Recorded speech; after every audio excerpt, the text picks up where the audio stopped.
Material identification is key to determining repairability on today's vehicles. High and ultra-high strength steels offer limited repairability and often require specific attachment methods. Fortunately, ALLDATA has you covered. You can access OEM repairability guidelines in the Technician's Reference area to identify what an OEM will and won't allow when it comes to repairs. These guidelines will also allow you to identify the materials used on collision-damaged vehicles.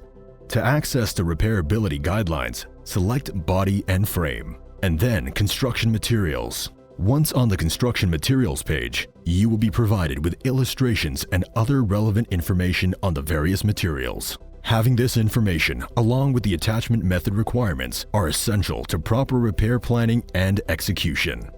Want to learn more about ALLDATA Collision? Contact us today.